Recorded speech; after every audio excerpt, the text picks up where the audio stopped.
গান ধুই কেনেকুৱা লাগিল? ফল আহিলো বহুত ভাল লাগিলে। কিন্তু কিছুমান ইমান অভদ্ৰ মানুহ আছিলে। সিহঁতৰ কাৰণে জলদি উঠি আহিবলগীয়া হ'ল। এইবোৰ জাগাত অভদ্ৰ মানুহ কিছুমান। সঁচাকে। তো এক্সপিৰিয়েঞ্চ বেয়া হৈ গ'ল। অভদ্ৰ ল'ৰা। তো গাইজ এক্সপিৰিয়েঞ্চ বেয়া হৈ গ'ল। প্লাছ ৰাস্তাটো বহুত বেয়া। তো আসসালামু আলাইকুম গাইজ, আজি আমি আহিছোঁ চিংলো ৱাটাৰফলত গৰমত গা ধুবৰ কাৰণে, অলপ উৎপাত কৰিবৰ কাৰণে। কিন্তু আমাৰ এক্সপিৰিয়েঞ্চ আজি পূৰা বেয়া হৈ গ'ল।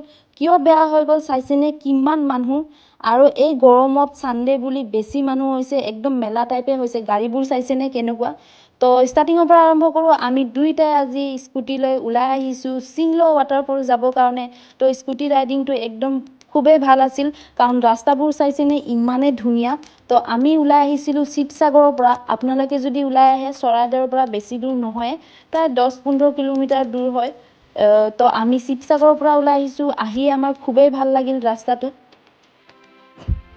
তাৰপিছত আমি ডেষ্টিনেশ্যনটো পাই গ'লোঁ। পায়ে আমি মানে কি কৰোঁ কি নকৰোঁ লাগি গৈছে, ইমানে মানুহ দেখিছেনে, পূৰা একদম মেলা টাইপে আৰু। তো যি কি নহওক আমি ভাবিলোঁ আহিছোঁ যদি উৎপাত কৰোঁ। তো এনেকৈ আমি আহিলোঁ। আহি আমি পানীত নামি দিলোঁ, আৰু পানীত নামিয়ে আমি একদম উৎপাত কৰা ষ্টাৰ্ট কৰিলোঁ, ভিডিঅ' কৰা ষ্টাৰ্ট কৰিলোঁ। অলপ ফূৰ্তি কৰিলোঁ, ইমান দূৰ গৰমৰ পৰা আহিলোঁ বুলি। আপোনালোকেও এই ডেষ্টিনেশ্যনটোলৈ আহিব পাৰে। চিংলো ৱাটাৰফল বুলি কয়, কিন্তু ছানডে আহিলে আপোনালোকে ভিৰ পাব। তাৰ পাছত আমি ঘূৰি গ'লোঁ, প্ৰায় সন্ধিয়াই হৈ গৈছিল।